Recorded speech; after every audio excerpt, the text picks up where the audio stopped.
Ahí está. Listo, padre.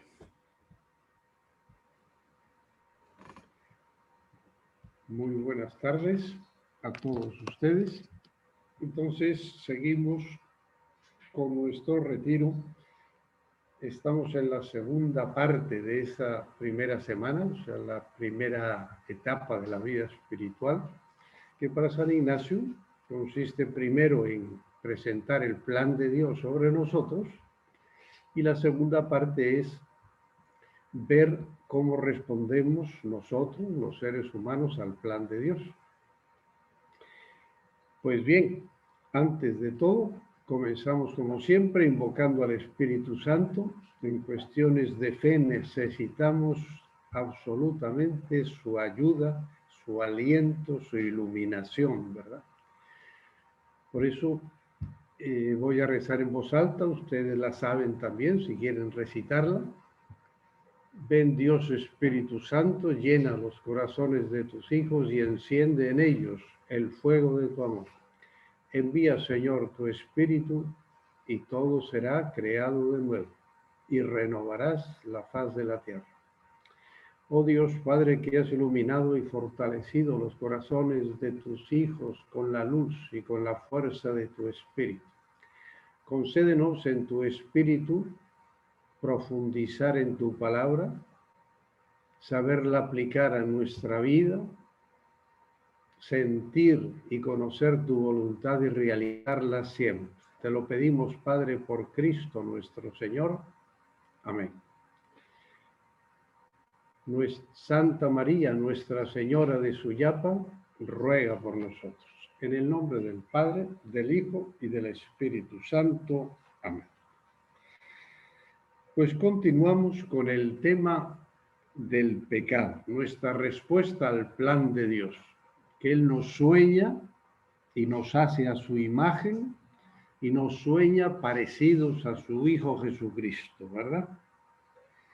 Entonces, conviene darse cuenta que la palabra pecado, recordamos algo de la teología, se emplea para realidades que no son exactamente iguales.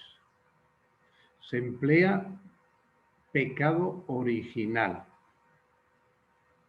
Y es un pecado del comienzo de la creación, que los seres humanos, el pecado, decimos, de nuestros primeros padres, que nosotros no tenemos ninguna responsabilidad en él. Quisiéramos que hubieran obrado de otra forma, pero que sí experimentamos sus consecuencias porque pertenecemos a una raza pecadora. La raza humana es una raza pecadora.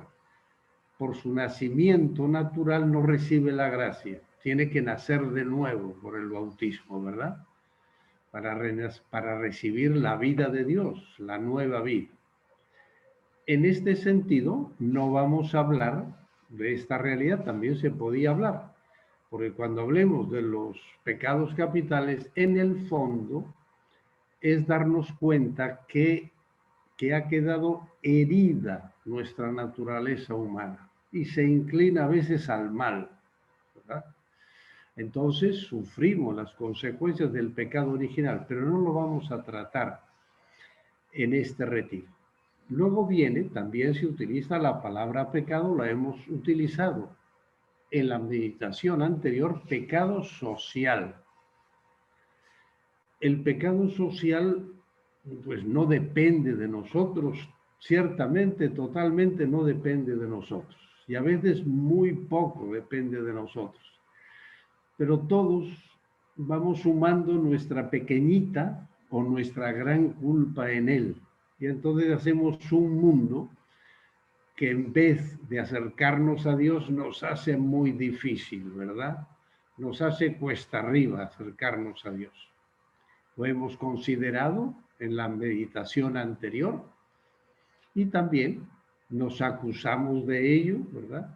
Cuando participamos mucho de este mundo, que además incita a los demás a pecar, todo el pecado del escándalo, ¿verdad?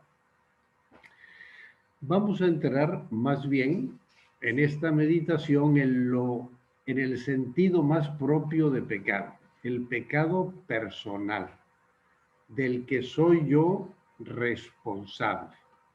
Es parte de mi vida. Nos vamos a dedicar, por lo tanto, en esta primera parte, y si no casi ya hasta el final que tratemos este tema, vamos a tratar sobre todo del pecado personal. Y entonces, conviene que lo veamos primero para ir por pasos, ir avanzando, ¿verdad? Poco a poco, pero en profundidad. Vamos a ver al pecado personal tal como lo presenta la Biblia muchas veces. Ustedes saben que es una realidad continua en la Biblia, porque la Biblia presenta la vida del ser humano en relación con Dios. Vamos a presentar en esta primera oración y ver el pecado humano en uno de los grandes protagonistas del Antiguo Testamento, que amaba profundamente a Dios, que realmente creía en Él. Pero sin embargo, esta realidad del pecado no es una realidad que toque solamente a la gente que está muy lejos de Dios y que no le interese Dios, sino nos toca también a nosotros los elegidos de Dios. Entonces, le voy a pedir al Padre Luis que nos ponga la hoja número 8, el pecado personal, el pecado de los elegidos. Y sería precisamente la historia de David que vamos a ver en esta primera oración, para irnos metiendo en esta realidad triste pero verdadera y que existe y se mete en nuestra vida, este virus, ¿verdad? Que lo tenemos dentro y que tenemos que agarrarnos a Dios para que nos libere de él, nos vacune de él. Como siempre, yo les invito y les recuerdo que entremos en la oración despacio, como recomienda San Ignacio, haciéndonos presente que Dios está con nosotros, que nos está escuchando, quiere hablar con nosotros. Después le pedimos el Espíritu Santo para que nos enseñe de verdad a orar con la mayor profundidad posible. Él es el maestro, ¿verdad?, de la oración.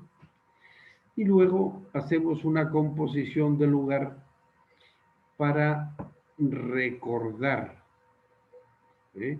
Hacer una síntesis del tema que vamos a meditar, sobre el que vamos a hacer la oración.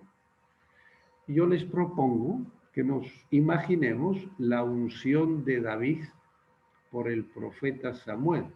Recuerden la escena. Viene el profeta Samuel porque Dios ha rechazado a Saúl. Le comunica que vaya a Belén, ya tiene la familia, ya tiene su elegido allá, pero le empiezan a presentar los hermanos mayores de una apariencia extraordinaria, pero no, este tampoco, los 6, no, ninguno de ellos. Pero no tienes más hijos que estos. No tengo uno, pero es el más pequeño, es el que está cuidando el ganado. Llámelo inmediatamente. No vamos a empezar a cenar sin que él esté presente. Y ahí viene la unción de David. Totalmente gratuita. Totalmente gratuita. Y la petición que hacemos en esta oración, algo que sí conviene que lo tengamos siempre presente, por muy cerca de Dios que nos creamos estar. Señor, hazme consciente de mi fragilidad y de que todo es gracia tuya. Por eso no podemos jugar con las ocasiones del pecado. Si jugamos con la ocasión, pereceremos en ella, ¿verdad? Pues le pedimos eso y lo vamos a ver claramente, nada menos en el gran rey y profeta David, ¿verdad? Primer punto. Aquí sí debemos emplear bastante la Biblia leyendo la historia del pecado de David. De ahí comiencen ustedes leyendo todo el segundo libro de Samuel, el capítulo 11. Porque ahí, en ese momento, se recuerdan todos los dones que Dios le ha dado, ¿verdad? Su elección, la victoria sobre Goliat, el triunfo sobre sus enemigos. Él es el que une todas las tribus que le escogen a él. Y sobre todo la gran promesa, que va a tener una descendencia y que un descendiente suyo será rey para siempre. Ahí está ya presente Jesús, ¿verdad? Como le llamaban los necesitados de curación, ¿verdad? Jesús, hijo de David, ten compasión de mí, ten compasión de nosotros. Y lo tienen todo resumido la historia en el Salmo 89. Pero acuérdense que aunque tengamos que leer la Biblia, no nos vamos a dedicar a leer la Biblia, estamos orando. Queremos ponernos en contacto con Dios. Y pues sería importante, vamos a bajar un poquito la hoja, perfecto, muchas gracias Luis. Segundo punto, yo creo que sí conviene darnos cuenta de la gravedad del pecado de David. No fue una cosa así pequeñita, ¿no? Un adulterio y un homicidio, un asesinato. Y además, un asesinato de uno de sus mejores soldados. Era un hombre íntegro, ¿verdad? No fue un día que, en fin, se pasó de trago, se hizo una barbaridad. No fue ni un afer así transitorio con una mujer, no, fue una cosa bien pensada, fría. Como el pecado no solo esclaviza, sino que también ciega, ¿y qué verdad es esto? Como nos recuerda San Juan de la Cruz, desde las primeras páginas de la subida al Monte Carmelo, ¿verdad? Después de cometer la maldad, David como que sigue tan tranquilo, no reconoce su pecado, no le da ninguna importancia. Él es el rey y hace lo que quiere. Tiene que venir el profeta a echarle en cara su pecado para que se dé cuenta de lo que ha hecho. Ahí tienen ustedes la cita del segundo libro de Samuel. Entonces aquí viene la aplicación a nosotros, ¿verdad? Esto le pasó solo a David, o también nos está pasando a nosotros.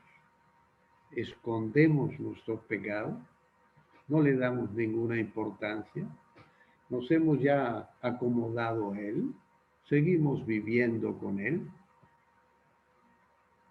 porque si oramos es para primero leer la Biblia, lo que nos dice ahí, y luego aplicarla a nuestra vida, ir bajando de la cabeza al corazón en estos momentos de oración que son para eso y para ir hablando con Dios.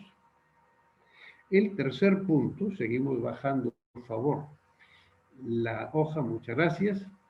Empezamos a esta aplicación, recorrer mi vida y cómo el Señor, desde el punto de la fe, a nosotros nos ha privilegiado. Yo creo que en el mundo de la fe pasa lo mismo, o yo no sé si más, que en el mundo de la economía. Como que la gracia y los beneficios de Dios, al menos, ¿verdad? Tal como los vemos nosotros, están muy mal repartidos.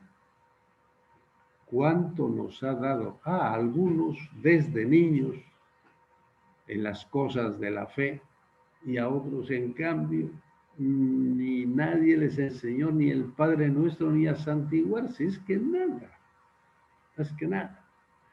Entonces, empezar a reconocer que yo también soy un elegido, un predilecto de Dios, y reconocer lo mal que he respondido a tantos beneficios recibidos. También a mí me tiene que enviar Dios un mensajero para que sea capaz de reconocer mis faltas. Ahí sería ese momento de reflexión para hablar con el Señor, para darle gracias por sus beneficios y al mismo tiempo sentir lo mal que le hemos respondido, ¿verdad? Y como coloquio, yo les invitaría, continuando en este aspecto, que repitiéramos el salmo penitencial por excelencia de la iglesia. Ese que rezamos en el breviario todos los viernes, ¿verdad? El laudes. Ten piedad de mí, oh Dios, por tu bondad, por tu inmensa compasión, borra, quita, ¿verdad? Mi culpa, lava del todo mi delito. Contra ti solo pequé. Límpiame, ¿verdad? Dame un corazón nuevo, límpiame y quedaré más limpio que la nieve, blanco. Yo les invito que esta sea una verdadera oración que hacemos al Señor. Y ahora le voy a pedir que de nuevo me dé la imagen antes de pasar al siguiente, a la siguiente hoja.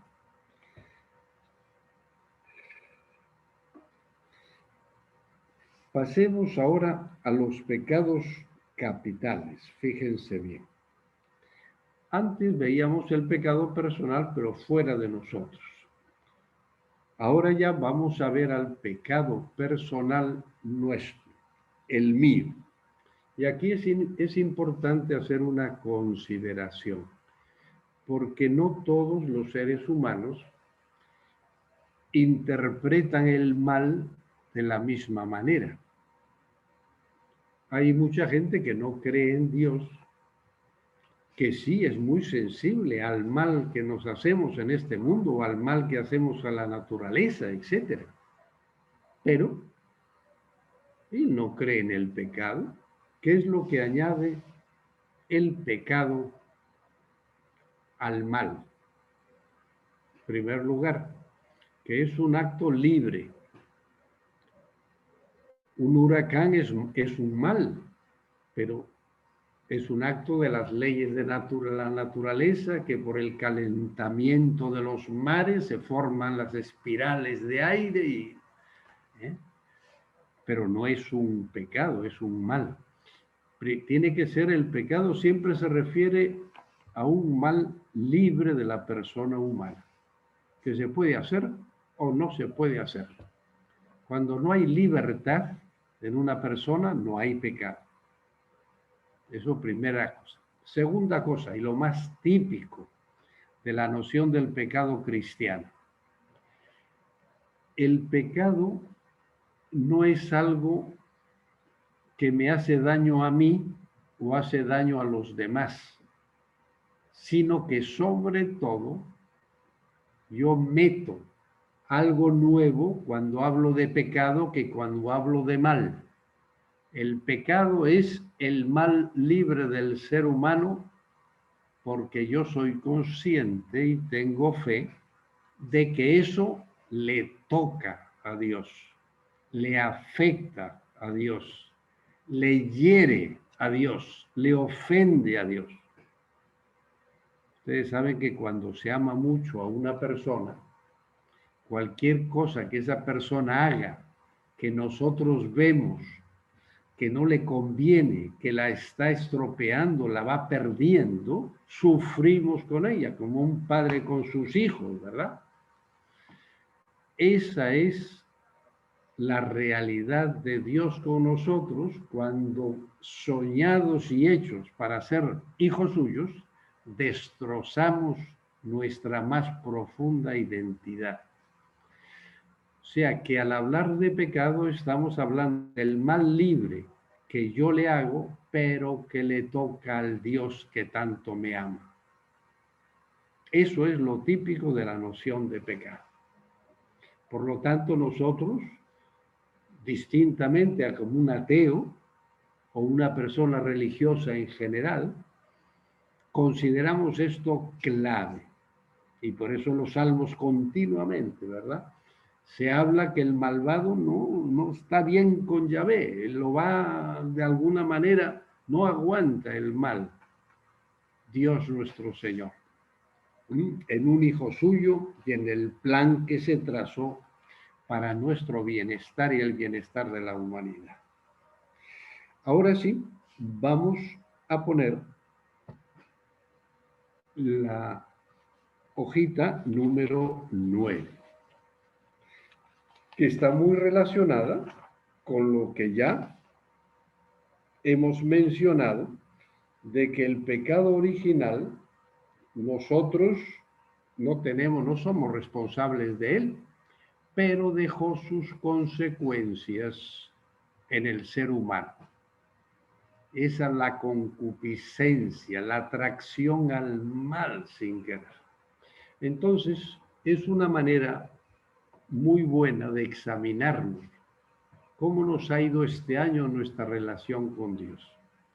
Y fíjense que ahí se considera no solamente el pecado original, sino su contrario, la virtud también, las dos partes.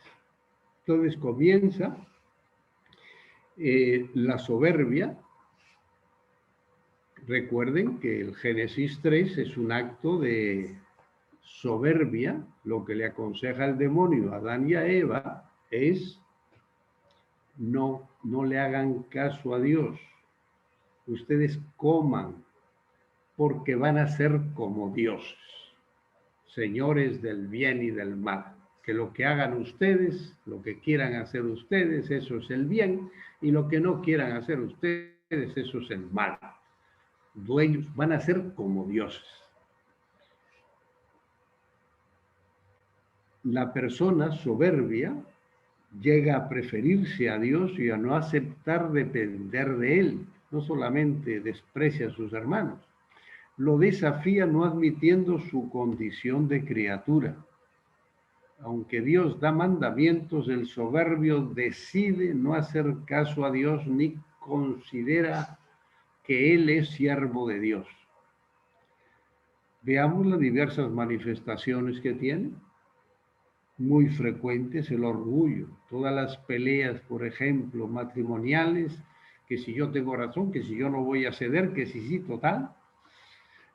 La arrogancia, despreciando a los demás, la vanidad, en que todo el mundo tiene que hablar bien de mí y yo mismo, el egoísmo, que solamente pienso. Hoy la soberbia tiene nuevas formas, el irrespeto a las leyes de Dios que están detrás de la destrucción de la naturaleza y el irrespeto también a las leyes de la vida que están puestas también por el Señor. Todo el problema del aborto, ¿verdad? Ahora que se llamó tanto, los periódicos han movido tanto lo que la aprobación del aborto en Argentina.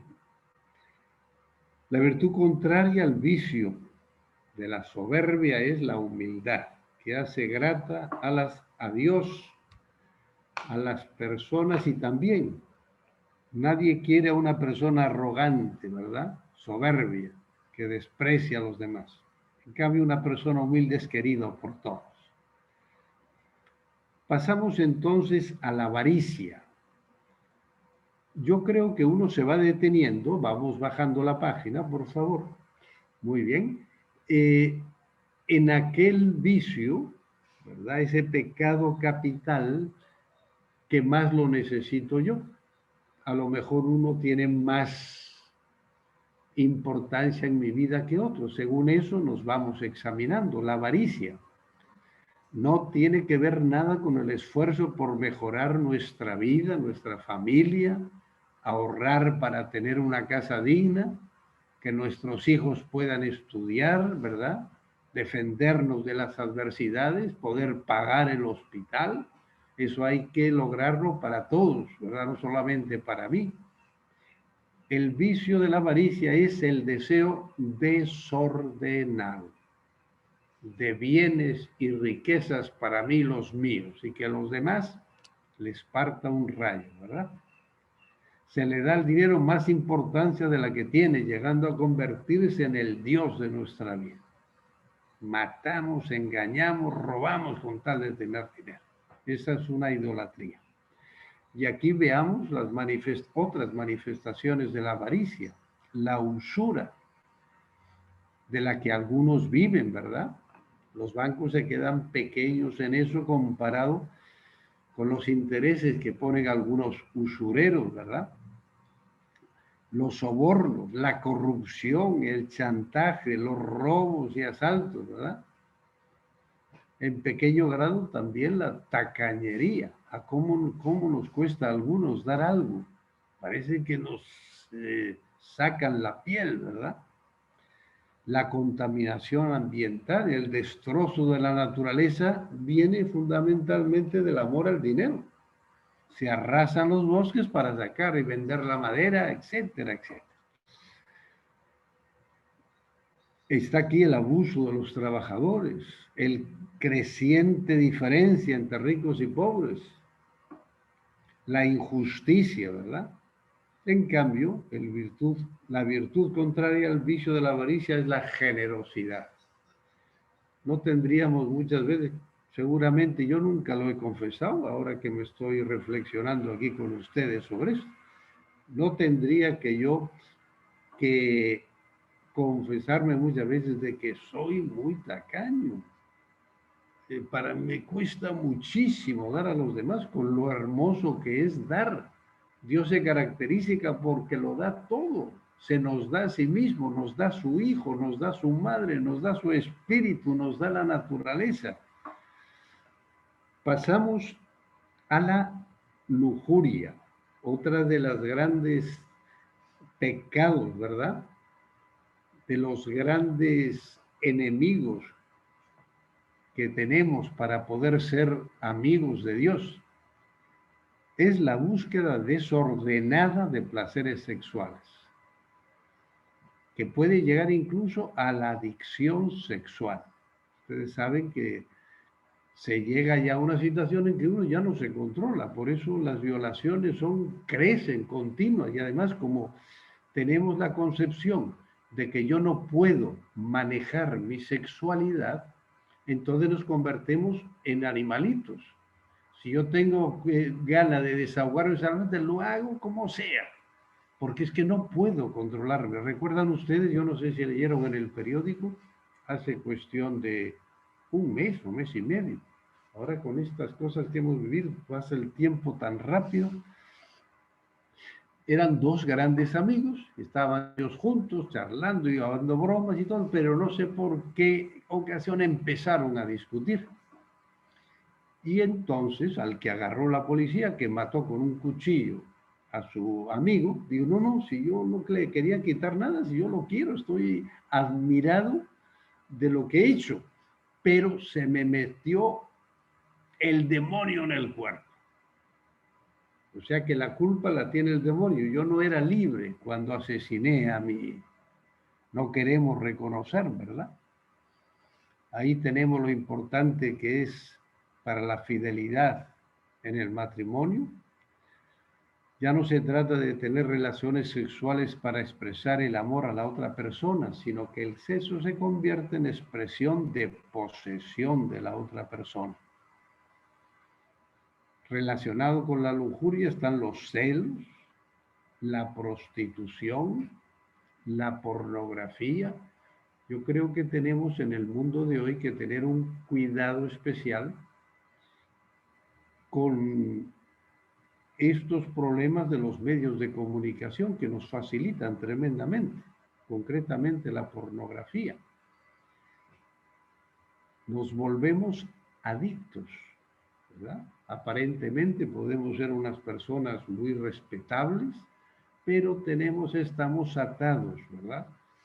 Al vicio de la pornografía, somos esclavos de ella. La virtud contraria al vicio de la lujuria es la castidad, que es el uso ordenado del sexo en la vida de uno. Y para eso está, pues, la familia, ¿verdad? El sexo es obra de Dios para expresar el amor y fundar una familia. Nosotros recordamos que hemos hecho una promesa de celibato.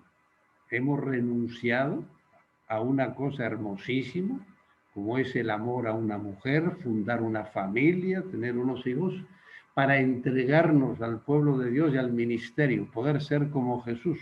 Nos examinamos, ¿verdad? Entonces seguimos el siguiente pecado capital. Pasamos a la página en la parte de atrás, por favor.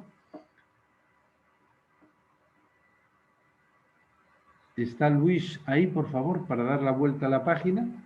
Mire, padre, no la tengo lista, pero ya en 2 minutos la pongo. No, pero si no, se la leo yo. Lo que pasa es que leerla yo solo para ustedes es un poco aburrido. Seguimos con la ira y aquí sí es importante que veamos cómo nos relacionamos nosotros a veces con los fieles y cómo los tratamos, ¿verdad? A veces. Yo creo que tenerlo en cuenta es algo importante. Y luego hay algunas consideraciones que son importantes. Está la venganza, el fanatismo, defender algo con un entusiasmo desmedido sin respetar a los demás. El odio, la intransigencia, ser incapaz de ceder en cosas discutibles. La intolerancia, no aceptar posturas distintas a las propias. Esto es muy típico de los problemas entre las religiones y las iglesias. Y la virtud contraria es la paciencia, ¿verdad? Tan recomendada en la Escritura. Jesús, manso y humilde de corazón, haz mi corazón semejante al tuyo. Pasamos a la gula, que también tiene manifestaciones especiales, no solo en la comida, en la bebida, que tenemos un gran problema. Ustedes saben en Honduras que es raro una familia que no tenga un problema de alcoholismo en alguno de sus miembros. Examinémonos nosotros también en este punto y aquí entraría todo el problema de las drogas que causan tanto daño. Yo creo que el mayor daño que se causa con esto de las drogas y también con esto del alcoholismo son las cosas que se hacen cuando uno está bajo su efecto. Podemos hacer barbaridades. Quizá en las familias el problema de abuso de los hijos, el sitio ya saben ustedes, donde más se dan abusos sexuales es en la familia y sobre todo problemas de alcohol. Cuando llega bolo el papá a la casa, no se da cuenta lo que hace. Aquí recordemos también todo el problema, si no hubo vigilante y se pone en las manos de Dios y le pido al Señor que le ayude, todo el problema que hemos tenido con la pederastia en la iglesia, ¿verdad? Que tanto daño ha hecho a nuestra iglesia. Tenemos la pereza y la envidia al final. Ahí tienen ustedes un dibujito un poco así, con un cierto humor, de las 7 virtudes y de los 7 pecados capitales, ¿verdad? Contrastadas unos con otros. Yo creo, puestos en la presencia de Dios, podemos hacer un examen de nuestro año, cómo hemos vivido nuestra relación con Dios a través de los pecados capitales. Y les aseguro que nos podemos hacer con ello una confesión profunda, honda, muy bien hecha. Pues pidámosle al Señor que nos ilumine y sobre todo pidámosle a Jesucristo, que es el Cordero de Dios que quita el pecado del mundo, no solamente que nos perdone nuestras faltas, que las sentimos sinceramente, ¿verdad? Y que nos ha perdonado lo que hacemos en la confesión, ¿verdad? Cuando estamos ya arrepentidos es recibir el perdón de Dios, y no solo como un sentimiento en lo más profundo, no, sino como un signo visible, externo del perdón y de la gracia de Dios, ¿verdad? Entonces, pidámosle al Señor, que es el Cordero de Dios, que quita el pecado del mundo, que para bien nuestro y de todo el pueblo de Dios, vaya limpiando este virus del pecado que todos tenemos en nuestra vida, y que nos vaya poco a poco haciendo hombres nuevos que puedan entregarse a los demás y que sean instrumentos de la acción de Dios en el mundo, que tanto lo necesita. En el nombre del Padre, y del Hijo, y del Espíritu Santo. Amén. Te damos gracias, Señor, por todos los beneficios recibidos, a ti, que vives y reinas por los siglos de los siglos. Amén. Entonces, hasta mañana a las 9 de la mañana. Que tengan unas buenas oraciones esta tarde. Que el Señor les ilumine.